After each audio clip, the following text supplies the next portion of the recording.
म्हटलं की गर्दी थोडीशी कमी असते. कीर्तनाच्या उलट काय असतं? नर्तन. नर्तन कोण करतं? नर्तकी. आता इथं जर गौतमी पाटील असती तर इथं त्या अशोकाच्या झाडावर पण माणसं चढून बसली असती. पण असं चांगलं कार्यक्रम जर म्हटलं तर दडून ऐकायचं. असं न करता इतरत्र वाट्यावर बसलेल्या सगळ्यांना विनंती करतो. गौरव कुलाल पाटील तरडगावचे आहेत, आमदारांच्या गावचे. आणि त्या तरडगावचे गौरव कुलाल पाटील यांचा बाळूमामाच्या नावानं चांगलं हा युट्यूब चॅनल आहे. आणि त्या युट्यूब चॅनलवरती 5,500 पेक्षा जास्त लोक त्यांना पाहतात. म्हणजे तुम्ही जरी नाही आला तरी 5,500 लोक तिथं बघणार आहेत हा कार्यक्रम. त्यामुळं आत्ताचा कार्यक्रमाचा हा आस्वाद आणि आनंद घेण्यासाठी तुम्ही या ठिकाणी स्वतः इथं या विचारमंचासमोर उपस्थित राहावं असं सर्वांच्या वतीनं विनंती आपणास या ठिकाणी करण्यात येत आहे. मुळातच कार्यक्रमाला उशीर झालेला आहे. आपण गणेश वंदना करून या कार्यक्रमाला सुरुवात करूयात. वक्रतुंड महाकाय सूर्यकोटी समप्रभ निर्विघ्नं कुरु मे देव सर्व कार्येषु सर्वदा. हिंदू धर्मामध्ये श्री गणेशाला फार मोठं महत्व आहे. कोणत्याही शुभकार्याची सुरुवात त्या गणेशाला पूजल्याशिवाय, गणेशाला वंदन केल्याशिवाय केली जात नाही. आणि सध्या गणेशोत्सव सुरू आहे. त्यामुळं श्री गणेशाचा जय जयकार हा झालाच पाहिजे. गणपती बाप्पा मंगल मूर्ती. आवाज जोरात आला पाहिजे. इकडूनच आवाज येतोय. बाकी इकडून तिकडून जिकडे बसले त्या सगळ्यांना विनंती आहे, या इकडे समोर या, अजिबात लागू नका.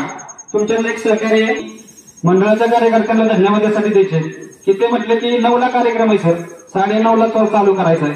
आपण आता 10 वाजले. कार्यक्रम आता 10:15ला सुरू होतोय. मला वाटतं ह्याच्यातला कुठलाच व्यक्ती जेवायचा राहिला नसेल. आता फक्त ऐकून झोपायचं एवढाच कार्यक्रम करायचा आहे. आणि काही अंमलात आणता आलं तर आणा, काय हरकत नाही. गणपती बाप्पा मंगल मूर्ती. वा. सन्माननीय विचारपीठावरील सन्माननीय आमचे परममित्र नाना सस्ते गाडे साहेब आणि त्यांचे सर्व सहकारी आणि आजच्या संपूर्ण कार्यक्रमाचे शूटिंग काढणारे आमचे मित्र गवळीजी कुलाल साहेब आणि विचार मंचासमोर आजच्या व्याख्यानरूपी कार्यक्रमाचा आस्वाद घेण्यासाठी जमलेल्या आसनगावच्या सर्व परिसरातील सर्व ग्रामस्थ महिला बंधू भगिनी, सर्व युवक युवती आणि बालगोपाल या सर्वांना मी वंदन करतो आणि आजच्या व्याख्यानरूपी कार्यक्रमाला सुरुवात करतो. सर्वप्रथम जगज्जननी आणि तुळजाभवानी आणि शंभू महादेवाच्या चरणी नतमस्तक होतो. ज्यांच्यामुळे मी आज तुमच्या समोर उभा आहे ते माझे जन्मदाते आई वडील उमा मारुती यांच्या चरणी नतमस्तक होतो. अहो, खरं तर या महाराष्ट्रामध्ये एक असं व्यक्तिमत्व होऊन गेलं, त्या व्यक्तीला असं वाटत होतं की हिंदूंचं एक स्वतंत्र राष्ट्र असावं, हिंदूंचं एक स्वतंत्र हिंदवी स्वराज्य असावं. म्हणून त्या माणसाने एकदा सोडून दोनदा हिंदूंचं स्वतंत्र राष्ट्र निर्माण करण्याचा प्रयत्न केला. एकदा सोडून दोनदा हिंदूंचं स्वतंत्र हिंदवी स्वराज्य निर्माण करण्याचा प्रयत्न केला. पण त्यांचे दोनही प्रयत्न फसले. ते फक्त आप्तस्वकीयांमुळेच. आप्तस्वकीय म्हणजे कोण? तत्कालीन कालखंडामध्ये जर जे ज्यांना गाडगे वरचढ व्हायला लागले तर जे ज्यांनी गाडग्यांची तंगडी ओढायची. जर निंबाळकरांना पवार वरचढ व्हायला लागले तर पवारांची तंगडी निंबाळकरांनी ओढायची. जर शिंद्यांना घोरपडे वरचढ व्हायला लागले तर घोरपड्यांची तंगडी शिंद्यांनी ओढायची. जगतापांना जर धुमाळावर चढ व्हायला लागले तर धुमाळांची तंगडी जगतापांनी ओढायची. अशी शेकडो घरांनी तत्कालीन कालखंडामध्ये एकमेकांची तंगडी वाढण्यामध्ये व्यस्त होती. पण आपण जरी हे हिंदवी स्वराज्य निर्माण करण्याचा प्रयत्न केला, ते दोन्ही प्रयत्न फसले. ते फक्त आप्तस्वकीयांमुळेच. आणि आपले प्रयत्न फसले. पण त्या प्रयत्नांना खऱ्या अर्थानं सुरुवात जर कुठून झाली असेल, संकल्पना जर कुठून झाली असेल तर ते फर्जत शहाजीराजे भोसले. स्वराज्य संकल्पक फर्जत शहाजीराजे भोसले यांना प्रथम मानाचा मुजरा करतो. पण कोणतंही स्वप्न सत्यामध्ये उतरायचं असेल तर त्यासाठी त्याच्यावरती संस्कार करावे लागतात. अशा संस्कार माता राष्ट्रमाता स्वराज्य जननी जिजाऊ मासाहेब यांना दुसरा मानाचा मुजरा करतो. तिसरा मानाचा मुजरा कोणत्याही आई वडिलांना आपल्या पुत्रांना आपलं स्वप्न साकार केल्यानंतर आनंद व्हावा आणि तो आनंद काय साधा नव्हता, ह्या महाराष्ट्र राज्याचं स्वप्न होतं, हिंदवी स्वराज्याचं स्वप्न होतं. आणि तेच हिंदवी स्वराज्याचं स्वप्न एका सुपुत्राने पूर्ण केलं. ते सुपुत्र म्हणजे महाराष्ट्राचे सुपुत्र, या हिंदवी स्वराज्याचे संस्थापक छत्रपती शिवाजी महाराज यांना तिसरा मानाचा मुजरा करतो. चौथा मानाचा मुजरा छत्रपती शिवाजी महाराज यांनी हिंदवी स्वराज्य निर्माण केलं. आणि ते हिंदवी स्वराज्य स्वतःच्या तळहाताच्या फोडाप्रमाणे सलग 9 वर्ष त्यांनी सांभाळलं. आणि ते हिंदवी स्वराज्य ज्यांनी वाढवलं त्या धर्मवीर छत्रपती संभाजी महाराजांना चौथा मानाचा मुजरा करतो. पाचवा आणि शेवटचा मानाचा मुजरा छत्रपती शिवाजी महाराज, छत्रपती फर्जत शहाजीराजे भोसले, धर्मवीर संभाजी महाराज यांचे विचार आजही जिवंत ठेवण्यासाठी हा व्याख्यानाचा कार्यक्रम ज्या गणेशोत्सवाच्या मंडळातील कार्यकर्त्यांनी या ठिकाणी सुरू केलेला आहे किंवा ठेवलेला आहे, त्या सर्व कार्यकर्त्यांसाठी या ठिकाणी खरं तर ज्या व्यक्तीने महाराष्ट्राला महाराष्ट्राने नाव दिलं ती व्यक्ती निश्चितच ग्रेट असली पाहिजे, ती व्यक्ती निश्चितच महान असली पाहिजे. कारण या महाराष्ट्राचा इतिहास कोणी ऐरागाऱ्याने किंवा लुंग्या सुंग्याने लिहिलेला नाहीये. लिहिलाय का या महाराष्ट्राचा इतिहास कोणी ऐरागाऱ्याने किंवा लुंग्या सुंग्याने? या महाराष्ट्राचा इतिहास लिहिण्यासाठी अर्जुन परशा आली होती. या महाराष्ट्राचा इतिहास लिहिण्यासाठी कोण आलं होतं? रामदान फाटक आल्या होत्या का? कोणी लिहिला या महाराष्ट्राचा इतिहास? अरे या महाराष्ट्राचा इतिहास लिहिलेला हिरव्या पिवळ्या शालीनं सह्याद्रीच्या घाली शाहिराच्या टपानं, घोड्यांच्या टापानं, विजांच्या कडकडाटानं, ढगांच्या गडगडाटानं, शाहू फुले आंबेडकरांच्या विचारानं, वंशजामी गुरु गोविंदांचे शाहू फुले आंबेडकरांचे, वंशजामी गुरु गोविंदांचे शाहू फुले आंबेडकरांचे, तसेच आमचे शिवबा आणि प्रताप राणा याचे आम्हा संगे लढण्या सांगाव्याली माये कुणाची, पहा चालून पाणी आमच्या इतिहासाची, पहा चालून पाणी आमच्या इतिहासाची. आणि इतिहासाच्या पानोपानी ज्यांची गायली गाता, इतिहासाच्या पानोपानी ज्यांची गायली गाता, तीच आमची सावित्री अहिल्या आणि तिचं जिजाऊ माता, तीच आमची सावित्री अहिल्या आणि तिचं जिजाऊ माता.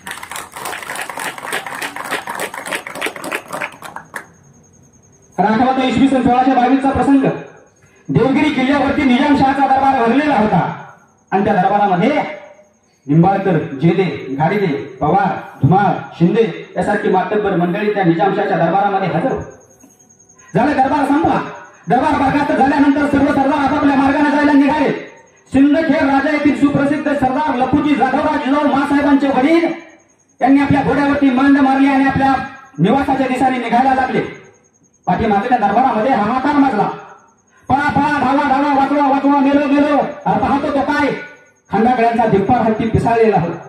तो धिप्पार हत्ती पिसाळलेला होता आणि तो पिसाळलेला मदमस्त हत्ती त्या दरबारामध्ये दिसेल त्याला त्या सोंडेमध्ये पकडायचा, हवेमध्ये फेकायचा, जमिनीवरती आपटायचा, त्याच्या अंगावरती पाय द्यायचा. इतका हाहाकार त्या हत्तीनं माजवलेला होता. आणि त्या हत्तीला शांत कोण करायचं? आता या हत्तीला शांत कोण करायचं? हत्तीच्या तोडा मोलाचा एक सरदार लखुजी जाधवराव यांचे सुपुत्र दत्ताजी जाधवराव पुढे सरसावले आणि दत्ताजी जाधवरावांनी आज्ञा केली, आपल्या सैन्याला भालेवरचे घेऊन त्या हत्तीला आवरा, भालेवरचे घेऊन त्या हत्तीला आवरा. आपल्या धन्याचा शब्द शिरसावंत मानून ते सर्व त्या हत्तीला आवरायला निघाले. दत्ताजी जाधवरावांनी सांगितलं की त्या हत्तीला आवरा. हत्तीला आवरण्यासाठी गेलेलं दत्ताजी जाधवरावांच्या सैन्यानं त्यांना आवरण्याचा प्रयत्न केला, पण हत्ती आवरला नाही. हत्ती आणखीन पिसाळला आणि दत्ताजी जाधवरावांच्या सर्व सैन्याचा धुव्वा उडवला. दत्ताजी जाधवरावांच्या सर्व सैन्याला त्या सोंडेमध्ये पकडायचा, हवेमध्ये फेकायचा, जमिनीवरती आपटायचा, त्याच्या अंगावरती पाय द्यायचा. मदमस्त हाती दत्ताजी जाधवरावांच्या सैन्यावरती तुटून पडला आणि दत्ताजी जाधवरावांचं सैन्य पाठीला पाय लावून पळायला लागलं. पाठीला पाय लावून पळायला लागलेलं सैन्य त्यावेळेस दत्ताजी जाधवरावांना राग आला. दत्ताजी जाधवरावांच्या उजव्या हाताची मूठ त्या ठिकाणी समशेरीवरती गेली. सटकन समशेर बाहेर काढली आणि हत्तीच्या दिशेने धावायला लागले. आता हत्तीचं काय खरं नाही. खंडागळे म्हणल्यावर आमचा हत्ती गेला आणि त्या मुक्या जनावरावरती कोणताही विचार न करता त्या ठिकाणी दत्ताजी जाधवराव धावून गेले. दत्ताजी जाधवराव ज्यावेळेस धावून गेले त्यावेळेस पाठीमागून आवाज आला, राजे हत्तीस मारणे कारण नाही, राजे हत्तीस मारणे कारण नाही, हत्तीला मारू नका, मुक जनावर आहे. तो आवाज होता छत्रपती संभाजीराजांचा. छत्रपती संभाजीराजे म्हणजे शहाजीराजे भोसले यांचे बंधू, जिजाऊ मासाहेब यांचे धीर. त्यांनी सांगितलं की हत्तीस मारणे कारण नाही, पण दत्ताजी जाधवराव ऐकतील कसे? त्यांनी सपकन तलवार बाहेर काढली आणि हत्तीच्या सोंडेवरती टाकली. हत्तीची सोंड तुटली. हत्तीच्या सोंडेमधून रक्ताचा धबधबा वाहू लागला आणि ची ची करत तो हत्ती त्या निजामशाहच्या दरबारामध्ये धारातीर्थी पडला. धारातीर्थी पडलेल्या त्या हत्तीकडे पाहून छत्रपती संभाजीराजे शहाजीराजांचे बंधू ते म्हटले की जाधवराव एवढीच हिंमत असेल तर लावा भोसल्यांच्या मनगटाला मनगट. मुक्या जनावरावरती काय वार करता? आणि दत्ताजी जाधवरावांची ते रक्ताने लालबुंद झालेली तलवार तशीच त्यांनी संभाजीराजांवरती उगारली आणि दोन घराण्याचे युद्ध सुरू झाले. एक घराणं होतं जाधव आणि दुसरं घराणं होतं भोसले. जाधव आणि भोसले या दोन मातबर घराण्याची लढाई सुरू झाली निजामशाहच्या दरबारामध्ये. ते सर्व निजामशाह त्या ठिकाणी पाहत होता. दोघांची तुंबळ युद्ध सुरू झालं. एकमेकांचे सैन्य एकमेकांच्या विरुद्ध लढायला लागले. शमशेरावरती शमशेरी पडायला लागल्या. ढालीवरती शमशेर आढळायला लागली आणि त्या संपूर्ण दरबारामध्ये संपूर्ण रक्ताच्या थारोळ्यामध्ये आपापलं सैन्य पडलेलं होतं. बघता बघता संभाजी भोसल्यांकडून दत्ताजी जाधवराव मारले गेले. दत्ताजी जाधवराव मारले गेले. दत्ताजी जाधवराव मारले गेले. ही बातमी वाऱ्याच्या वेगाने त्यांच्या वडिलांना लखुजी जाधवांना त्या ठिकाणी कळाली आणि त्यांनी गडकन घोडा माघारी फिरवला. गडकन घोडा माघारी फिरवला. दरबारामध्ये आले. पाहत होतो काय? शहाजीराजे भोसला. शहाजी भोसले हे त्यांचे जावई होते आणि जावई त्या ठिकाणी आपल्या माणसांना मारतायत. हे ज्यावेळेस पाहिलं त्यावेळेस त्यांनी सपकन जावयावरती वार केला. लखुजी जाधवांनी स्वतःच्या जावयावरती वार केला. स्वतःच्या मुलीच्या कुंकवाचा विचार केला नाही. नशीब बलवत्तर म्हणून त्या ठिकाणी भोवळ येऊन चक्कर येऊन त्या ठिकाणी तिथं शहाजीराजे भोसले खाली पडले आणि पुन्हा ती शमशेर उघडली गेली ते त्यांच्या बंधूंवरती संभाजीराजांवरती. संभाजीराजांनी लखुजी जाधव या दोघांचं युद्ध सुरू झालं आणि पाहता पाहता लखुजी जाधवांच्याकडून संभाजीराजे मारले गेले. त्या दरबारामध्ये दोन महत्वाचे मुर्दे पडलेले होते. एक मुर्दा होता संभाजी भोसल्यांचा आणि दुसरा मुर्दा होता दत्ताजी जाधवरावांचा. जिजाऊ मासाहेबांनी कोणासाठी लढायचं? दत्ताजी जाधवरावांची माणसं दत्ताजी जाधवरावांसाठी लढत होती. संभाजी भोसल्यांची माणसं संभाजी भोसल्यांच्या बाजूने लढत होती. पण जिजाऊ मासाहेबांनी कोणासाठी लढायचं? स्वतःचा धीर वारला म्हणून दिल्यासाठी लढायचं की स्वतःचा सक्का भाव ज्याला भावबीजेला आपण ओवाळतो त्याच्या रक्षाबंधनासाठी आपण त्याच्या हातावरती राखी बांधतो त्या भावासाठी लढायचं. जिजाऊ मासाहेबांनी कोणासाठी लढायचं? आणि जिजाऊ मासाहेबांना माहिती होती ही मातबर घराणे एकमेकांच्या विरोधात लढून आपापसात अशीच मरण पावणार आहेत, अशीच लढत राहणार आहेत. पण यातील एकालाही स्वतःचं हिंदवी स्वराज्य निर्माण करावं, स्वतःचं राज्य निर्माण करावं अशी संकल्पना सुचणार नाही. जिजाऊ मासाहेब लढत होते या नादानं महाराष्ट्रासाठी आणि जिजाऊ मासाहेबांनी आई शिवाई देवीकडे प्रार्थना केली. हे शिवाई देवी मराठांचं राज्य येण्यासाठी, बहुजनांचं राज्य येण्यासाठी, सर्वसामान्यांचं राज्य येण्यासाठी, शेतकऱ्यांचं राज्य येण्यासाठी, कष्टकऱ्यांचं राज्य येण्यासाठी मला एक असा पुत्र दे की ज्या पुत्राच्या कार्याचा गोडवा प्रत्येकाच्या हृदयामध्ये चिरंतन राहिला पाहिजे. जिजाऊ महासाहेबांनी ही केलेली प्रार्थना आई शिवाई देवीने ऐकली आणि महाभारतातील संस्कृतमध्ये असणारा एक श्लोक खरा ठरला की यदा यदा हि धर्मस्य ग्लानिर्भवति भारत अभ्युत्थानम धर्मस्य तदात्मं सृजम्यहम्. या संस्कृत श्लोकाचा अर्थ असा आहे की ज्या ज्या वेळेस या पृथ्वी तलावरती अन्याय अराजकतेचं राज्य माजेल, ज्या ज्या वेळेस या पृथ्वी तलावरती अन्याय अराजकतेचा काळकभिन्न काळोख गाठेल त्यावेळेस ते अन्याय अराजकतेचा राज्य नष्ट करण्यासाठी, त्यावेळेस ते अन्याय अराजकतेचा काळोख दूर करण्यासाठी साक्षात भगवान परमात्म्याला अवतार घ्यावा लागेल. मग मला वाटतं 19 फेब्रुवारी 1630 रोजी शिवनेरी किल्ल्यावरती जिजाऊ महासाहेबांच्या उदरी एका भगवान परमात्म्याला अवतार घेतला आणि त्या भगवान परमात्म्याचं नाव आहे राजा शिवछत्रपती. छत्रपती शिवाजी महाराज की हर हर. छत्रपती शिवाजी राजांचा जन्म झाला. छत्रपती शिवाजी राजांचा जन्म झाला त्यावेळेची परिस्थिती कशी होती? 17व्या शतकाचा प्रारंभ होता. आदिलशाही, निजामशाही, इमादशाही, बरीदशाही, कुतुबशाही या 5 सत्ता माझ्या हिंदुस्थानाच्या छाताडावरती थया थया नाचत होत्या. या सत्तेचा अर्थ आणि अनर्थ फक्त एवढाच होता की घराघराची राख रांगोळी, संसाराची होळी, गावात गावात लुटली जात होती, गावात गावात व्यतिरेक केली जात होती, सर्वस्व लुटलं जात होतं आणि सर्वस्व बरोबर लुटली जात होती त्या आया बहिणींची आवड.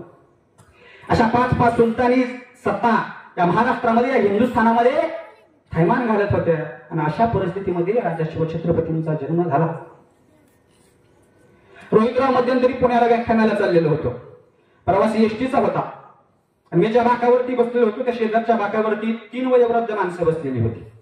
ते 3ही वयोवृद्ध माणसं आपापसात चर्चा करत होती आणि आपापसात चर्चा करत असताना त्यातील 2 वयोवृद्ध माणसं एका वयोवृद्ध माणसाला प्रश्न विचारत होती आणि तो एकटा वयोवृद्ध माणूस त्यांनी विचारलेल्या सगळ्या प्रश्नांची अचूक उत्तरं देत होता, न चुकता उत्तर देत होता. त्या 2 माणसांमधल्या एका माणसाने त्या वृद्ध माणसाला प्रश्न विचारला की स्वतंत्र भारताचे पहिले पंतप्रधान कोण? त्यावेळेस त्या बाबांनी उत्तर दिलं, पंडित जवाहरलाल नेहरू. ज्यावेळेस त्यांना दुसरा प्रश्न विचारला की संयुक्त महाराष्ट्राची स्थापना नेमकी कोणत्या साली झाली, त्यावेळेस त्या व्यक्तीने उत्तर दिलं 1 मे 1960 रोजी. त्या व्यक्तीला तिसरा प्रश्न विचारण्यात आला की संयुक्त महाराष्ट्राचे पहिले मुख्यमंत्री कोण, त्यावेळेस त्या व्यक्तीने उत्तर दिलं यशवंतरावजी चव्हाण. मला त्या बाबांचं कौतुक वाटलं. मी त्या बाबांच्याकडे गेलो, बाबांना म्हटलं बाबा तुमचं नाव काय? त्यावेळेस बाबा मला म्हणाले गरीबाला काय आहे, राजा शिवछत्रपती. आमचे परमित्र कवी अनंतराव छत्रपती शिवाजीराजांच्या विषयी म्हणतात की कोण शिवाजी? 350 वर्षापूर्वी जिजाऊंच्या कुशीत जन्मलेलं निरागस बाळ म्हणजे शिवाजी. गनिम, पोर्तुगीज, इंग्रज, फ्रेंच, डच या सगळ्यांचा कर्दन काळ म्हणजे शिवाजी. झोपलेल्या मराठ्यांना झणझणीत चपराक म्हणजे शिवाजी. अंगणातील पवित्र तुळस म्हणजे शिवाजी. तुमचा माझा या संपूर्ण महाराष्ट्राचा बाप म्हणजे शिवाजी. छत्रपती शिवाजी महाराज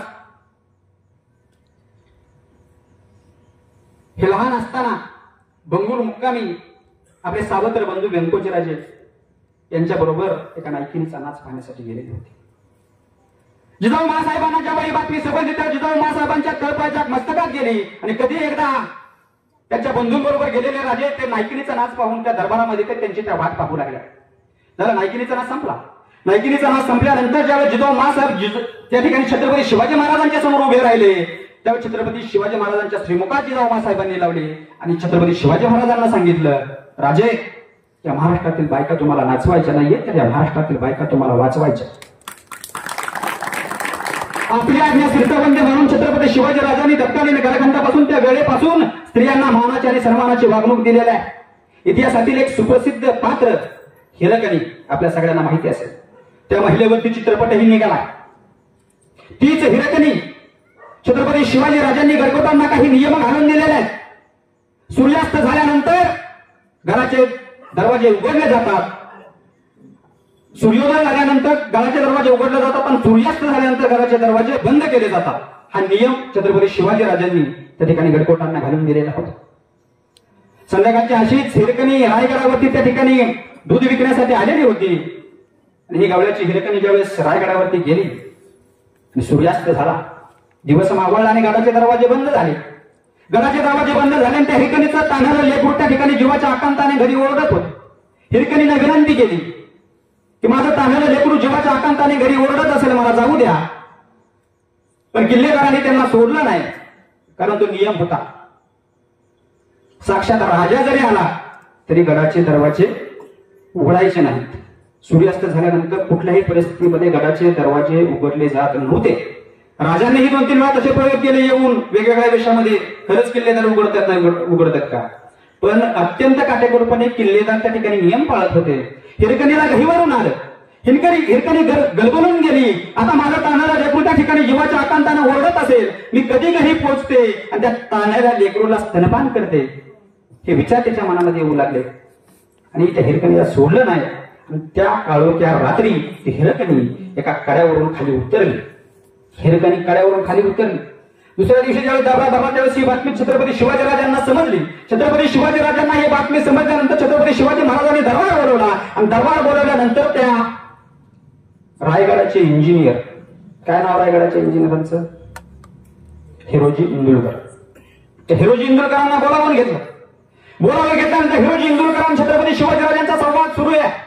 हिरोजी इंदुलकरांना छत्रपती शिवाजीराजे म्हणतायत, हिरोजी तुम्ही म्हणत होता की रायगड हा असा गड आहे, त्या गडावरती जर वारा आला तर आपल्या परवानगीशिवाय बाहेर जाऊ शकत नाही, इतका मजबूत हा किल्ला आहे, हा गड आहे. हिरकणी गडावरून उतरली कशी? प्रश्न विचारला छत्रपती शिवाजीराजांनी, ज्यांनी रायगड बांधला त्या हिरोजी इंदुलकरांना, आणि सांगितलं की त्या हिरकणीला बोलावून आणा. हिरकणीला बोलावून आणलं. हिरकणीला त्या ठिकाणी त्या दरबारामध्ये छत्रपती शिवाजी महाराजांनी साडी चोळी देऊन तिचा सत्कार केला, तिचा सन्मान केला. आणि छत्रपती शिवाजी महाराजांनी हिरकणीविषयी काढलेले उद्गार अत्यंत मार्मिक आहेत.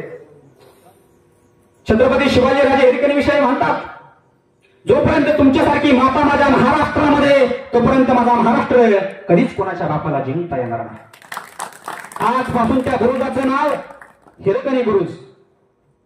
आज छत्रपती शिवाजी महाराज 350-400 वर्ष झाले तरी तो बुरुज आजही त्या ठिकाणी त्या दौलाने म्हणजे एका स्त्रीने तत्कालीन कालखंडामध्ये केलेल्या शौर्याचं प्रतीक म्हणून त्या बुरुजाला नाव दिलं हिरकणी बुरुज.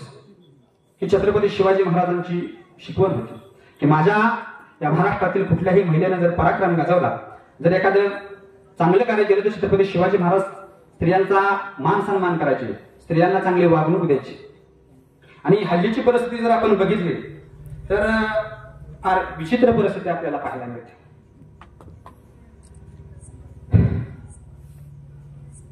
आपल्या सर्वांना माहित आहे की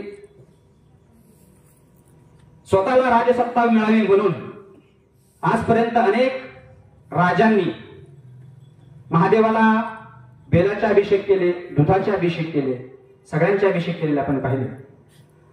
पण या महाराष्ट्रातला किंवा जगाच्या इतिहासातील असा एकमेव राजा आहे की ज्या राजाने स्वतःच्या धारोष्ण रक्ताने महादेवाच्या पिंडीवरती अभिषेक करून हिंदवी स्वराज्याची स्थापना केली. छत्रपती शिवाजी महाराजांचं वय किती वर्ष होतं? वयाच्या 16व्या वर्षी छत्रपती शिवाजी महाराजांनी हिंदवी स्वराज्याची स्थापना केली. त्या मावळ खोऱ्यामध्ये दऱ्याखोऱ्यामधील अनेक सवंगडी त्यांनी गोळा केले, रायरेश्वराच्या मंदिरामध्ये गेले, रायरेश्वराच्या मंदिरामध्ये समशेर काढली आणि त्या पिंडीवरती स्वतःच्या रक्ताच्या धारोष्ण त्या ठिकाणी रक्त त्या पिंडीवरती रक्ताचा अभिषेक केला. तिथला बेल भंडारा उधळला आणि शपथ घेतली, इथून पुढे जगू तर हिंदवी स्वराज्यासाठी आणि इथून पुढे मरू तर हिंदवी स्वराज्यासाठी. हल्लीचे आमचे तरुण काय शपथ घेतात? जगीन तर तुझ्यासाठी आणि मरीन तर तुझ्यासाठी. जिएंगे तेरे लिए आणि मरेंगे भी तेरे लिए. छत्रपती शिवाजी महाराज यांनी हिंदवी स्वराज्याची स्थापना केली त्यावेळी त्यांचं वय होतं 16 वर्ष. माझ्या ज्ञानेश्वर महाराजांनी ज्ञानेश्वरी लिहिली त्यावेळी ज्ञानेश्वरांचं वय किती होतं? वय वर्ष 16. आणि चित्रपटामध्ये गाणी काय येतात? 16वं वर्ष धोक्यास, मैं 16 वर्ष कांतो 17 वर्ष. आणि 16वं वर्ष हे धोक्याचं नसून मोक्याचं आहे. आमच्या राजा शिवछत्रपतींनी त्या ठिकाणी सिद्ध करून दाखव, माझ्या ज्ञानेश्वर माऊलींनी सिद्ध करून दाखव. पण धोक्याचं आहे का मोक्याचं हे कळण्यासाठी छत्रपती शिवाजी महाराजांचा इतिहास त्यांनी वाचला पाहिजे. माऊली ज्ञानेश्वरांनी तत्कालीन कालखंडामध्ये ज्यावेळेस अशाही परिस्थितीमध्ये जी ज्ञानेश्वरी लिहिली त्या ज्ञानेश्वरीचं दुसरं नाव काय आहे? भावार्थ दीपिका. ती ज्ञानेश्वरी आज जर बघितलं तर 700-750 वर्षानंतरही त्या ठिकाणी ती ज्ञानेश्वरीचं पारायण प्रत्येक गावामध्ये त्या ठिकाणी केलं जातं. इतकं ज्ञान त्याच्यामध्ये भरलेलं आहे. पण कसं असतं, माणूस जोपर्यंत जिवंत आहे तोपर्यंत माणसाला त्याची किंमत कळत नाही. माऊली ज्ञानेश्वर ज्यावेळेस लहान होते त्यांचे वडील विठ्ठलपंत कुलकर्णी आणि माता रुक्मिणी माता आणि एका संन्याशाच्या पोटी जन्मलेली ही 5 भावंड, निवृत्ती ज्ञानदेव सोपान मुक्ताबाई, आणि ही 5 भावंड होती त्यावेळेस ते ज्ञानेश्वर महाराज होते. त्यातले हे ज्ञानेश्वर महाराज किंवा त्यांची जी भावंड आहेत त्यांना प्रायचित्त असं करावं लागलं की संन्याशाची मुले म्हणून त्यांच्या आई वडिलांना जिवंत त्या ठिकाणी जलसमाधी घ्यावी लागली होती. स्वतःचं आयुष्य संपावं लागलं होतं आणि त्यानंतरही आपल्या मुलांना सुख मिळेल म्हणून त्यांनी ते त्या ठिकाणी प्रायचित्त घेतलं. पण त्यांच्या मृत्यूनंतरही त्या 5 भावंडांचे छळ काय संपले नव्हते.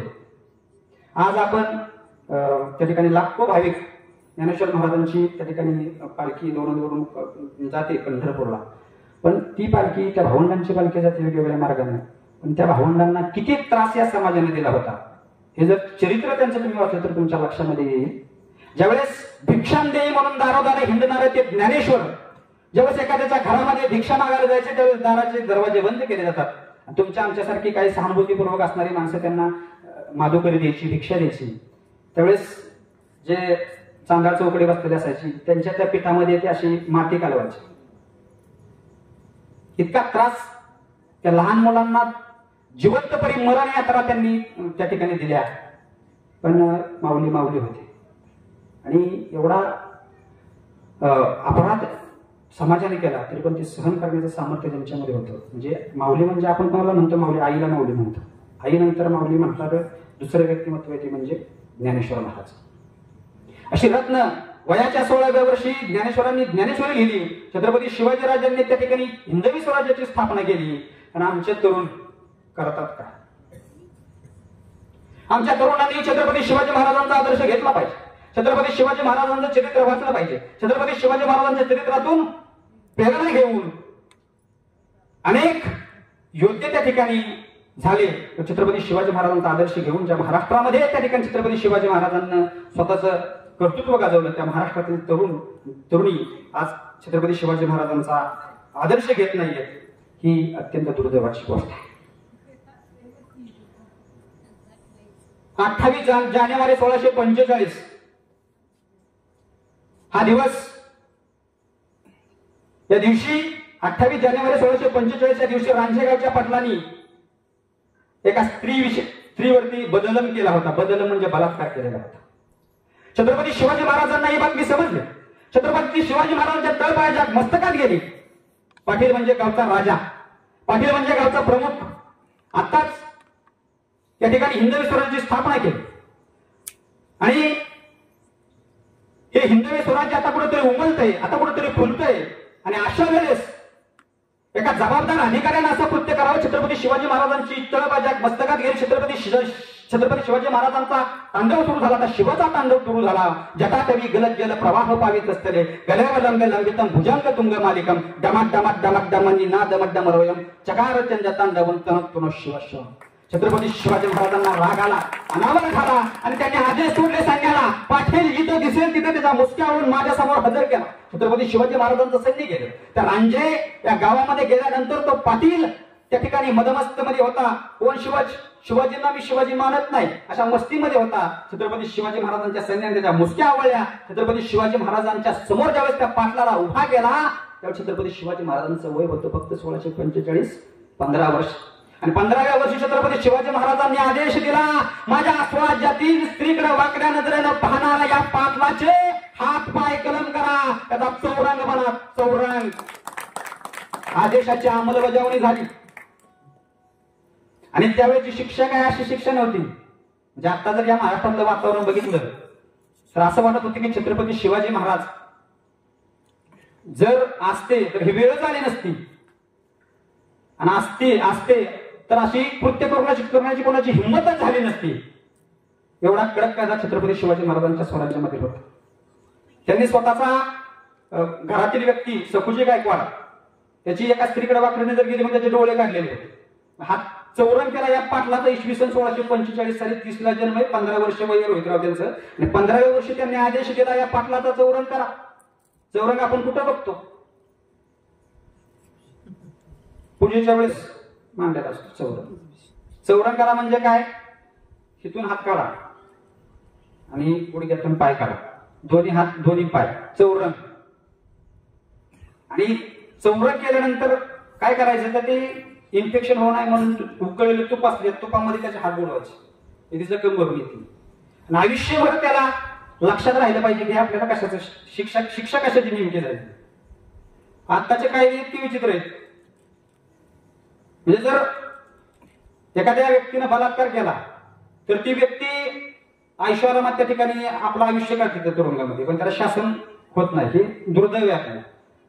त्यामुळं या महाराष्ट्र सरकारनं छत्रपती शिवाजी महाराजांच्या स्वराज्यातील आदर्श घेऊन जर ती शिक्षा अंमलात आणण्याचा प्रयत्न केला तर मला वाटतं या महाराष्ट्र राज्यामध्येच काय संपूर्ण देशामध्ये बलात्कार होणारच नाही.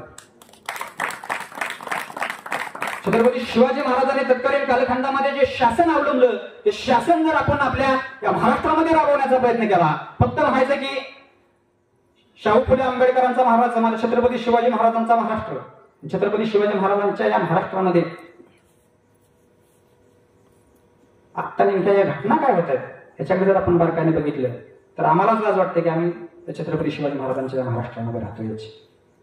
त्यासाठी छत्रपती शिवाजी महाराजांचे विचार आज तरुणाईपर्यंत पोहोचणं गरजेचं आहे. छत्रपती शिवाजी महाराज यांनी त्यांच्या आयुष्यामध्ये अनेक प्रसंग आले, अनेक वाईट प्रसंग आले, अनेक बिकट प्रसंग आले आणि त्या बिकट प्रसंगावरही छत्रपती शिवाजी महाराजांनी धैर्याने त्या ठिकाणी छत्रपती शिवाजी महाराज सामोरे गेलेले आपल्याला पाहायला मिळतात. तुम्हाला आठवत असेल 1659चा प्रसंग. या स्वराज्यावरती अफजल खान नावाचा 32 जाताचा बोकड चालून आलेला होता.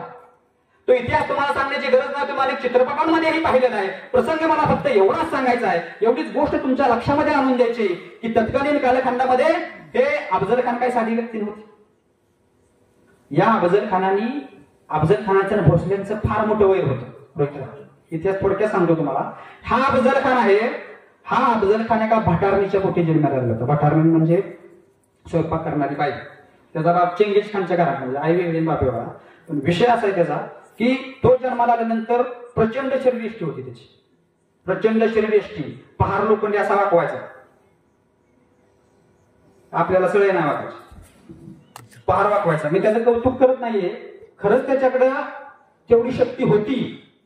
आणि तो अफजल खान हा, त्याला एकूण 64 बायका होत्या. बायका सांगायचं मला काही गरज नाही, पण एकूण 64 बायका त्याच्या जनानखान्यामध्ये होत्या. त्यातल्या 63 त्यांना मारल्या छत्रपती शिवाजी महाराजांच्याकडे जेव्हा स्वारीला आलो त्यावेळेस. त्यात ते का मारल्या, कशा वेळेला ते सांगायचं मला. इतिहास हा तुम्हाला सांगायचा आहे. हा अफजल खान इतका क्रूर होता. तो कर्नाटकामध्ये त्या ठिकाणी ज्यावेळेस होता त्यावेळेस कर्नाटकामध्ये अनेक हिंदू राजे होते. त्या अनेक हिंदू राजांना गोडी गुलाबीने जवळ बोलवायचा आणि विश्वासघाताने त्यांना ठार मारायचा. अशा अनेक हिंदू राजे त्याने मारून टाकलेले होते. भोसल्यांचं त्यांचं वय काय होतं, छत्रपती शिवाजी महाराजांचा एक भाव होता, थोरला भाव. त्याचं नाव काय, संभाजीराजे होते का. शिवाजी महाराजांना एक भाव होता. छत्रपती शिवाजी महाराजांच्या भावाचं नाव संभाजी. छत्रपती शिवाजी महाराजांचे थोरले भाऊ कनकगिरीच्या युद्धामध्ये वारले म्हणून त्यांची आठवण म्हणून त्यांच्या मुलाचं नाव ठेवलेले संभाजी. आणि संभाजीराजे अजून एक आहेत, कुठले आता मी सांगितलं, शहाजीराजे भोसले यांचे बंधू. 3 संभाजीराजे. गपलत करायचे नाही. आता कसं हे आमचं वाचून पाठ झालं, मला ती डोक्यात आणायचं म्हटलं कारण विषय वेगळा आहे, तो इतिहास तुम्हाला सांगायचा नाही. मला फक्त अफजल खान या व्यक्तीविषयी सांगायचं आहे. तर हा जो अफजल खान आहे, त्या अफजल खानानं छत्रपती शिवाजी राजांचे थोरले बंधू संभाजीराजे यांना कनकगिरीच्या युद्धामध्ये विश्वासघाताने ठार मारलं होतं. तोच हा अफजल खान, की ज्या अफजल खानानं विजापूर ते गोवळकोंडा ते विजापूर या ठिकाणी त्या शहाजीराजांची उंटावरून धिंड काढलेली होती. उंटावर बांधून त्यांना पकडून त्या शहाजीराजांची धिंड त्या ठिकाणी काढलेली होती. जे स्वतःच्या पतीची ज्याने धिंड काढली, स्वतःचा थोरला मुलगा ज्याने ठार मारलाय आणि त्याच आईचा एकुलता एक राहिलेला मुलगा म्हणजे राजा शिवछत्रपती. त्या छत्रपती शिवाजी महाराजांना भर दरबारामध्ये मैं शिवाजी को पकड़ कर लाऊंगा, घोडे पे बांध के जिंदा या मुर्दा. मी छत्रपती शिवाजी महाराजांना पकडून आणील या दरबारामध्ये. कुठे म्हणतोय, ते विजापूरच्या दरबारामध्ये. त्या बडी बेगम साहेबाच्या समोर त्याने भिडा उचलला. तुम्ही ऐकलं असेल, पाहिलं असेल. त्याने भिडा उचलला आणि सांगतोय की मैं पकड़ कर लाऊंगा शिवा को घोडे पे बांध के जिंदा या मुर्दा. सही सलामत बऱ्या मुलांना आला तर ठीक, नाही तर त्याचा मुर्दा मी त्या ह्याच्यावरती बांधून घोड्यावरती या ठिकाणी दरबारात हजर करेल अशी शपथ घेऊन आलेला आहे तो. साधा एका व्यक्ती तो. प्रचंड शरीरयष्टी, अनेक हिंदू राजे मारलेले, स्वतःच्या पतीची धिंड काढलेले, स्वतःचा थोरला मुलगा त्या ठिकाणी ठार केलेला आहे आणि स्वतःचा राहिलेला एकुलता एक मुलगा छत्रपती शिवाजीराजे यांचा मृत्यू करेल, त्यांना ठार मारला अशी शपथ घेऊन तो त्या दरबारात निघालाय. आईचं काळीच काय झालं असेल. जिजाऊ मासाहेब होते. शेवटी आपलं तांदळ लेकरूला थोडंसं खर्चलं तरी आपल्याला आपला म्हणजे जीव थोडासा होतो. छत्रपती शिवाजी महाराजांना मारण्याची शपथ घेऊन तो आलेला आहे. जिजाऊ मासाहेबांच्या मनाला काय वेदना झाल्या असते. पण जिजाऊ मासाहेब यांनी स्वतःच्या मुलाचा विचार केला नाही, या स्वराज्याचा विचार केला. अशा कठीण प्रसंगामध्ये ज्यावेळेस छत्रपती शिवाजीराजे जिजाऊ मासाहेबांच्याकडे गेले आणि ज्यावेळेस प्रतापगडला छत्रपती शिवाजीराजांची आणि अफजल खानाची भेट होणार होती किंवा ते युद्ध होणार होतं, त्यावेळेस जिजाऊ मासाहेबांचा राजगडावरती आशीर्वाद घेण्यासाठी ज्यावेळेस छत्रपती शिवाजीराजे गेले त्यावेळेस छत्रपती शिवाजी महाराजांचा आणि जिजाऊ मासाहेबांचा संवाद सुरू आहे. अत्यंत मार्मिक आहे, सगळ्यांनी ध्यान देऊन ऐका. जिजाऊ मासाहेब म्हणतात, शिवबा यशस्वी होशील चढती दौलत तुला लावेल. राजा आपल्या बंधूंचे उसने फेडून घ्या. तुमच्या बंधूंना संभाजीराजांना ज्यांनी ठार मारलं तो या महाराष्ट्राच्या मातीतून जिवंत माघारी जाता कामा नये. छत्रपती शिवाजी महाराजांना जिजाऊ मासाहेबांनी आशीर्वाद दिले. दुसरी कुठली माता असते ते काय म्हणले असते. तुमच्या बापाला अगोदरच त्या माणसाने उंटावरती बांधून दरबारात इकडून तिकडून नेलाय. तुमचा थोरला भाव ठार मारलाय. एकूण ते काय राहिलेलं आहे. माझ्या म्हातारपणाची काठी तुम्ही कशाला या भानगडीत पडताय. आशीर्वाद दिला त्या मातेने. कुठला आशीर्वाद दिला. शुभा यशस्वी होशील. चढती दौलत तुला लावेल. शुभा खान या महाराष्ट्राच्या मातीतून माघारी जाता कामा नये. संभाजीराजांचे उसने फेडून घ्या. हा आशीर्वाद जिजाऊ मासाहेबांनी दिला. इतक्या कणखर माता आपल्या या ठिकाणी झाल्या पाहिजेत. आपल्या मुलांना सैन्यामध्ये भरती करण्यासाठी प्रवृत्त झाल्या पाहिजेत. पोलीस मध्ये भरती करण्यासाठी प्रवृत्त झाल्या पाहिजेत. एकुलता एकच आहे. बाबा घरीच बस. बाबा हे कर. बाबा ते कर. बाबू असं कर. बाबू तसं कर. बाबूला म्हातारा वस्तूपर्यंत काय कळत नाही. नेमकं कसं करायचं आणि काय करायचं.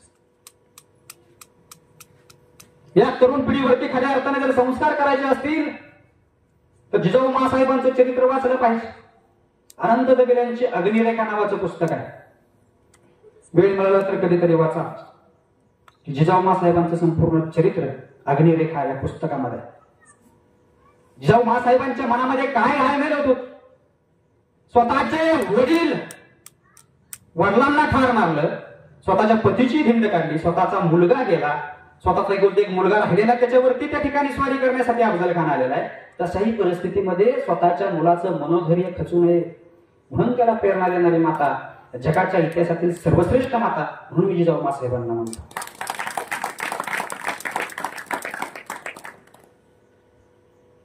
आणि हल्ली काय झालेलं माहितीये का. मी अनेक ठिकाणी व्याख्यानामध्ये सांगत असतो की हे जे सगळे महापुरुष आहेत. छत्रपती शिवाजी महाराज असतील, शाहू महाराज असतील, आंबेडकर असतील, फुले असतील, सगळे असतील.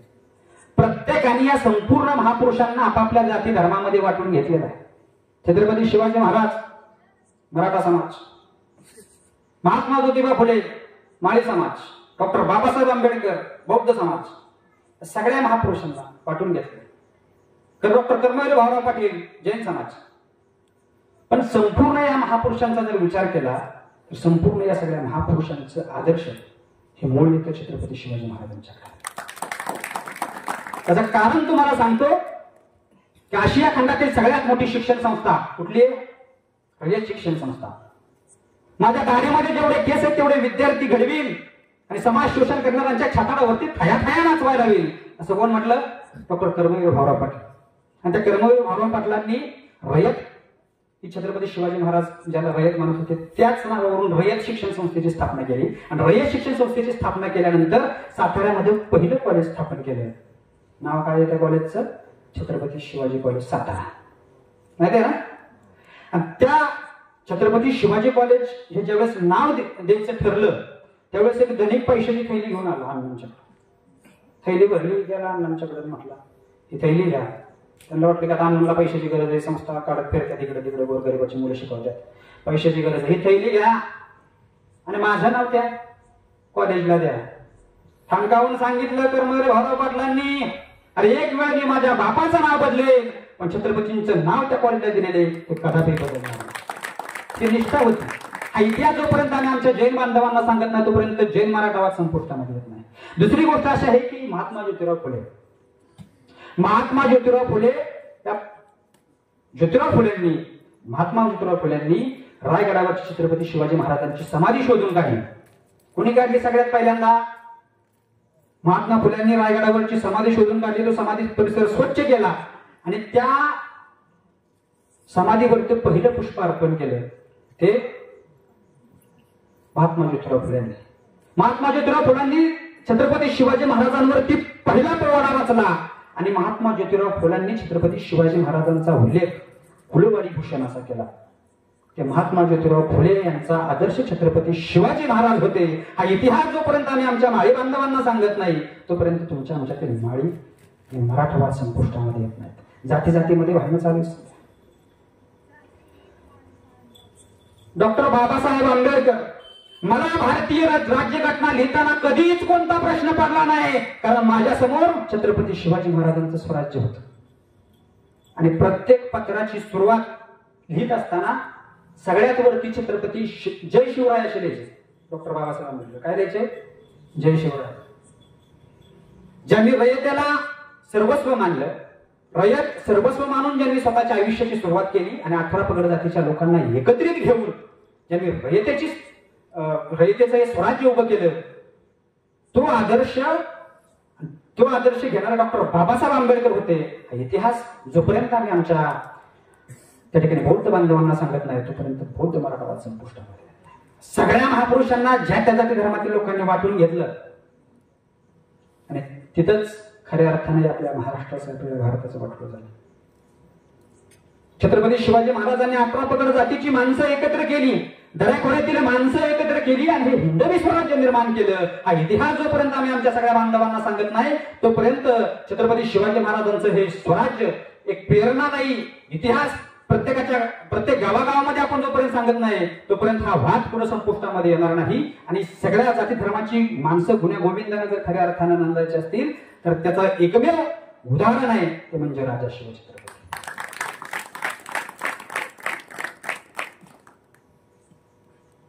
असं ही वाटत नाही ना, बोर वाटत नाही ना काही, म्हणजे एक चाललंय काय ना काय झाले. एका गावामध्ये एक म्हातारी होती बरं का, आणि तिला दिसत त्याच्या बरोबर मांडायची सवय असते म्हातारीला. ते सगळ्यांसाठी चाललंय बरं काय, सगळ्यांना लक्ष देऊन आहे. दिसलं की भांडणं, दिसलं की भांडणं, दिसलं की भांडणं. दिसत त्याच्या बरोबर ती म्हातारी भांडणं करायची. आणि आता काय होतं, त्या म्हातारीच्या नातूचं लग्न ठरतं. नातूचं लग्न ठरल्यानंतर आता नातूचं लग्न बाहेर गावी असतं नवरीच्या तिकडे, आणि कोणीतरी जाऊन सांगतं म्हातारी तुझ्या नातूचं लग्न आहे पण तुला काय आता लग्नाला नंबर नाही. म्हणजे का नाही, तू भांडणं करते सारखी. तिथं जाऊन परत कुठाला काय केलं तर तुला कोणावर जर तुला काय लग्नाला नंबर नाही, तुझ्या नातूचं लग्न बघणं तुझ्या काय नशिबात नाही. लग्नाचा वराडाचा ट्रक निघतो, म्हातारी टपाव सोडून बसते. आणि जिथं ते लग्न असतं त्या लग्नामध्ये म्हातारीकडे एक काम दिलेलं असतं. म्हणजे ते भांडणे करते आपल्या कोपऱ्यात बसवले, रोपवताचे भांडे किंडे ठेवलेले असतात तिकडे त्या म्हातारीला ते लक्ष ठेवायला लावलेलं असतं. इकडं वरदाला चाललेला असतो, नवरदेवाचा दर्शनाला चाललेला असतो श्रीवर्मा. इकडं डीजेच्या तालावरती सगळा कार्यक्रम चालू आहे, इकडे म्हातारी ती लक्ष ठेवून असते. पोरग उठतं, त्यातला ती ग्लास होत चालतो रोपवतातला. म्हातारीचा दणका तिथंच चालू. इतकी भांडायला लागली म्हातारी, इतकी भांडायला लागली. नवरदेव घोड्यावरून उतरून आला आणि म्हटला म्हातारे शांत बस. म्हातारी त्या नवरदेवाचं बी ऐकाना, नातूचं बी ऐकाना. नवरदेव वैतागला आणि वैतागून त्याने एक शिवी दिली. म्हातारी चचनबी. म्हातारी चचनबी म्हणजे म्हातारी मारवाना पण. आणि ती चचनबी म्हणल्यामुळं म्हातारीच्या काय लक्षात आलं नाही. म्हातारी म्हणली चचनबी म्हणजे आता खरं सांगावं तो घोळे. नवरदेव म्हणला म्हातारी चचनबी म्हणजे तू जेवलीस का? म्हातारी म्हणजे मी एवढ्या लवकर चचते बाई. अगोदर वराड चचल, मग नवरी चचल, मग नवरीचा बाप चचल, मग तू चचशील. म्हातारीने का झटक्या सगळी घालवून टाकली. ज्यांच्या लक्षात आलं नाही त्यांनी उद्या विचारा चचनबी म्हणजे काय. असा कार्यक्रम होऊ नये. सांगण्याचा उद्देश हाच आहे की आपण आपल्या मुलांच्या प्रमाणापेक्षा जास्त लाड करून ठेवणे. रोहितराव एका गावामध्ये एक चिंगी असते आणि चिंगी इतक्या आई वडिलांची लाडकी असते. पहिली, दुसरी, तिसरी, चौथी, 5वी, 6वी, 7वी, 8वी, 9वी चिंगी गेली 10वीला. 10वीला गेल्यानंतर आई वडिलांचं टेन्शन वाढलं. चिंगी हुशार होती, प्रत्येक इयत्तेमध्ये पहिला नंबर काढायची. चिंगी 10वीला गेल्यानंतर आई वडिलांना सांगितलं 10वी हा जीवनाचा पाया आहे, चिंगी अभ्यास करायचा. पहिली आली पाहिजे बोर्डात. आणि मग आई वडिलांचं ते प्रेशर मुळे ते चिंगी हुशार होती. चिंगीने प्रचंड अभ्यास केला आणि चिंगीने प्रचंड अभ्यास केल्यानंतर आई वडील खुश झाले. आणि आई वडील खुश झाल्यानंतर चिंगीला सगळ्यात पहिल्यांदा रोहितराव जर काय दिलं असेल तर चिंगीला घड्याळ दिलं. चिंगेला घड्याळ दिले. लहान मुलांना असतं का नाही, मला घड्याळ पाहिजे, मला घड्याळ पाहिजे. चिंगेला घड्याळ दिले. चिंगी 11वीत गेली. 11वी नंतर चिंगी 12वीला गेली. आता 12वी पण अभ्यास केला पाहिजे चांगला. आईवडिलांची पुन्हा अपेक्षा. आईवडिलांना सांगितलं चिंगी चांगल्या मार्गाने पास झाली पाहिजे. चिंगी पुन्हा अभ्यास करायला लागली. चिंगी पुन्हा एकदा 12वीच्या बोर्डामध्ये आली. आणि 12वीच्या बोर्डामध्ये आल्यानंतर आई वडिलांनी चिंगीला मोबाईल घेऊन दिला. 12वी पास झाल्यानंतर चिंगी कॉलेजला जायला लागली आपल्या वॉटर स्टेशन. मी तिथेच आहे 10 वर्ष. आणि मग चिंगी ज्यावेळेस कॉलेजला जायला लागली त्यावेळेस चिंगीला यायला जायला थोडासा त्रास व्हायला लागला एसटीनं. म्हणून आई वडिलांनी आता कॉलेज कुमारी झालेली आहे म्हणून स्कूटी घेऊन दिली. ही शेवटची इच्छा चिंगीची पूर्ण करून दिली. स्कूटी घेऊन द्यायच्या अगोदर ज्यावेळेस मोबाईल घेऊन दिला त्यावेळेस त्या सेलफोनमध्ये त्या मोबाईलमध्ये चिंग्याचा नंबर पेट करून व्हॉट्सअपवरती त्यांचं चॅटिंग सुरू झालं. आणि बाबांनी गाडी घेऊनच दिलेली होती. हे कशासाठी सांगते मी की आपण किती लाड करून बघतो. एखादी गोष्ट मुलांना जोपर्यंत त्या गोष्टीची किंमत कळत नाही, एखाद्या वस्तूची किंमत कळत नाही तोपर्यंत ती गोष्ट त्यांच्या हातामध्ये द्यायची नसते. आणि नक्की काय करतात आपली मुलं आपलं लक्ष असलं पाहिजे सगळ्यांचं. नक्की काय करतात. विषय असा झाला रोहितराव, वडिलांनी दिलेल्या घड्याळातली वेळ पाहून दहावीला दिलेलं होतं. वडिलांनी दिलेल्या मोबाईलवरती फोन लावून वडिलांनी दिलेल्या स्कूटीला स्टार्टर मारून चिंग्याला घेऊन फरार झाली. ते अजून सापडली नाही. नाना सैराट चित्रपट आल्यापासून या सातारा जिल्ह्यातील 3571 मुली पळून गेलेले. ऑन रेकॉर्ड 3500पेक्षा जास्त.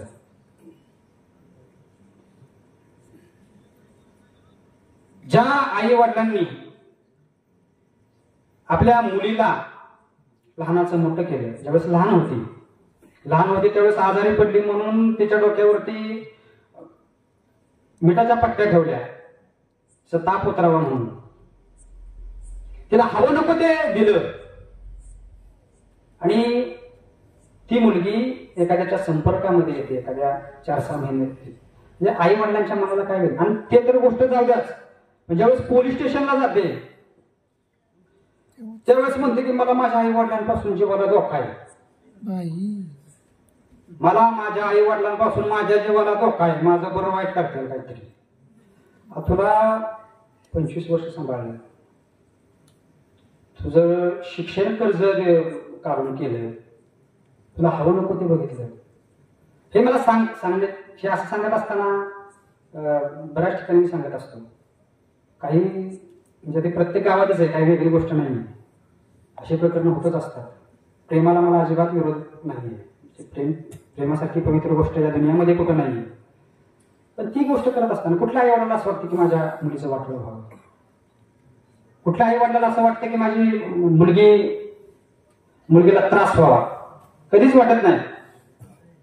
पण भावनेच्या भागामध्ये आपण एखादी गोष्ट ज्यावेळेस करतो, एखादा चुकीचा निर्णय ज्यावेळेस घेतो त्यावेळेस आयुष्यभर ताक मानेने गावामधून चालणारे आपले आई वडील असतात ना, त्या आई वडिलांना मान खाली घालून ज्यावेळेस चालायला लागतं ना गावातनं, त्या चौकातनं, समाजातनं, त्यासारखं दुर्दैव मला वाटतं दुसरं कुठं असेल. आणि ती गोष्ट घडू नये असं जर प्रत्येकाला वाटत असेल तर छत्रपती शिवाजी महाराजांचा आदर्श घेतला पाहिजे.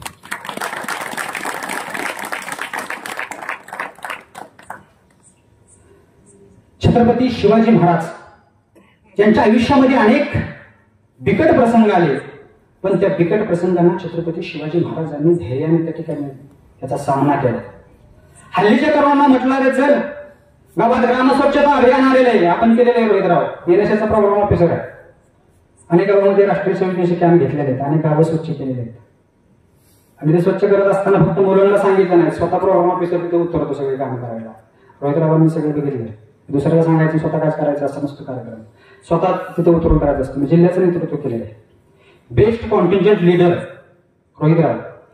राष्ट्रीय सेवा योजना हा आपल्या महाविद्यालयामध्ये तरुण तरुणींना त्यांच्या आयुष्याचं परिवर्तन करण्याचं फार मोठं आहे. ज्यांना अजिबात कष्टाची सवय नसते, अजिबात कामाला सवय नसते, अशा मुलांना त्या ठिकाणी तिथं नेलं जातं आणि तिथं त्यांच्याकडून श्रमदान करून घेतलं जातं, त्यांच्यावरती संस्कार केले जातात, तिथं व्याख्यान त्या ठिकाणी आयोजित केले जातात, तिथे वेगवेगळे मोटिवेशनल कार्यक्रम त्या ठिकाणी आयोजित केले जातात.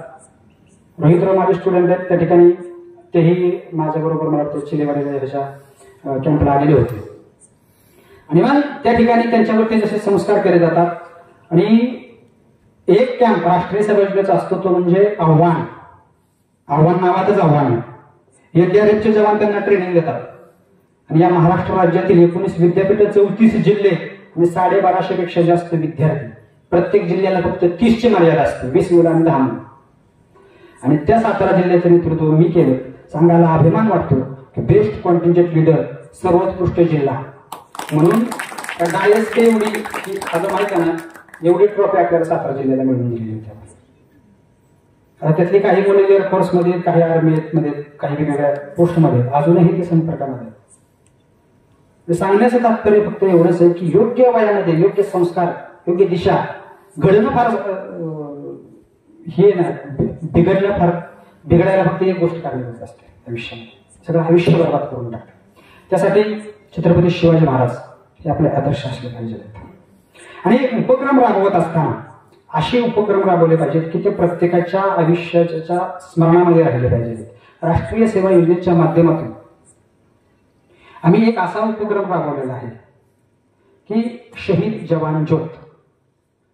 शहीद जवान ज्योत म्हणजे काय, तर राष्ट्रीय सेवा योजनेचं उद्घाटन ज्या दिवशी असतं त्या दिवशी एक गाव बघायचं, ज्या गावामध्ये आपल्या भारत मातेचं रक्षण करता करता एखादा जवान शहीद झालेले, त्या जवानाच्या घरामध्ये जायचं. त्या जवानाच्या घरामध्ये गेल्यानंतर त्या भिंतीला ज्यावेळेस त्याचा फोटो लावलेला असतो तो फोटो काढायचा, त्या फोटोच्या समोर, त्या फोटोच्या प्रतिमेसमोर दिवा लावायचा, दीप प्रज्वलित करायचा आणि आपल्या राष्ट्रीय सेवा योजनेचे स्वयंसेविका तिथे ज्योत घेऊन जायचे, तिथे ती ज्योत प्रज्वलित करायची आणि ती प्रज्वलित केलेली ज्योत ज्या ठिकाणी कॅम्प आहे त्या गावामध्ये आणायचे.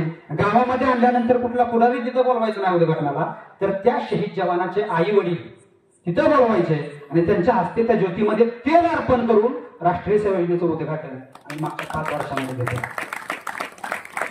हे करण्याचा उद्देश हाच आहे की त्या गावातील तरुणांना असं वाटलं पाहिजे, त्या तरुणींना असं वाटलं पाहिजे की जर देश सेवा केल्यानंतर असं ही गोष्ट आपल्या गावामध्ये घडते, किंवा त्या आई वडिलांना वाटलं पाहिजे माझा मुलगा योग्य ठिकाणी त्या ठिकाणी गेलेला आहे, जिथं शहीद झाला. त्यामुळं आपण काय करतो, आपण फार फॉरवर्ड लोक आहोत. एखादा जवान शहीद झाला की आपली देशभक्ती जागृत होते. 30 सेकंदाचा व्हिडिओ, 30 सेकंदाचा व्हिडिओ किती तास चालतो तो? 24 तास. 24 तासानंतर त्या शहीद जवानाच्या कुटुंबियांच्या घरचं काय झालं, त्यांच्या आई वडील कोणत्या परिस्थितीमध्ये, त्याची पत्नी मुलं कुठल्या परिस्थितीमध्ये, आपल्याला काही घेणं देणं नसतं. आणि मग अशा जवानांच्या कुटुंबियांचा सन्मान करणं हे राष्ट्रीय सेवा योजनेच्या माध्यमातून गेले 5 वर्ष झाले आम्ही करतोय, त्याचा आम्हाला समाधान आहे.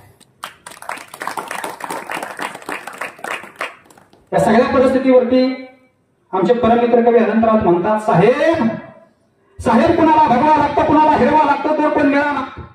साहेब साहेब कुणाला भगवा लागतो, कुणाला हिरवा लागतो, तर पण निळा मागतो. पण दुर्दैव इतकंच आहे की तिरंगा फक्त 26 जानेवारी आणि 15 ऑगस्टला फुटतो. हाल बघून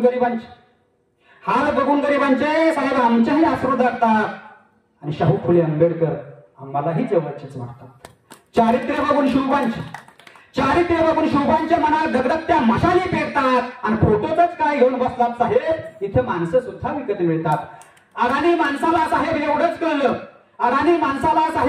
कळलं, माणुसकीचं कापड या माणसांमुळेच मिळलं. वेगवेगळ्या माणसांचं वेगवेगळं कर्म आहे. आणि खरं सांगू का साहेब, मानवता हाच खरा धर्म आहे.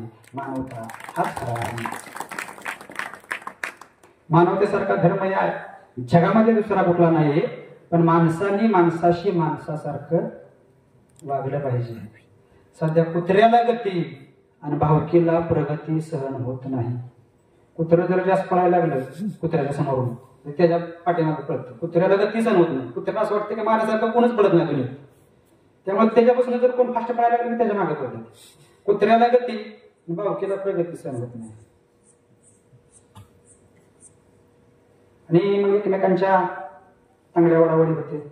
जसं की मी सुरुवातीला तुम्हाला सांगितलं, सध्या राष्ट्रासमोर अनेक समस्या आहेत आणि त्या समस्यांवरती जर खऱ्या अर्थाने उपाय जर आपल्याला करायचा असेल तर तो आहे तरुण पिढी. आणि तरुण पिढीच हे सगळं परिवर्तन त्या ठिकाणी घडवून आणू शकते. आणि ते तरुण पिढीला योग्य दिशा मिळणं गरजेचं आहे. आणि ती दिशा मिळवण्यासाठी छत्रपती शिवाजी महाराजांचा इतिहास, छत्रपती शिवाजी महाराजांच्या इतिहासाच्या माध्यमातून त्या ठिकाणी तरुण पिढीला प्रेरित करण्यासाठी आजपर्यंत शेकडो व्याख्याने केली. इथे बसलेलं हे व्यक्तिमत्व आहे नाना सस्ते. आई वडील नाही त्या माणसाला. 15 वर्ष माळेगाव या ठिकाणी मामाकडे राहिलेला माणूस आहे. स्वतःच इंजिनिअरिंग पूर्ण केले आणि स्वतःच्या हिमतीवरती नाना आतापर्यंत मला वाटतं किती कंपनी त्यांनी 4-5 कंपन्या केल्या आणि स्वतःच्या जीवावरती हा माणूस सौदी अरेबियाला गेला. आता पाठीमागच्या आठवड्यामध्ये आलेले आहेत. आणि सौदीला टेम्परेचर किती असताना 52°C टेम्परेचर. आणि तिथं 10 नंबरे असतात हा खाण्यासाठी. पण हा मराठी माणूस 2.5 वर्ष फक्त डाळ आणि भात खाल्लेला माणूस. 2.5 वर्ष डाळ आणि भात.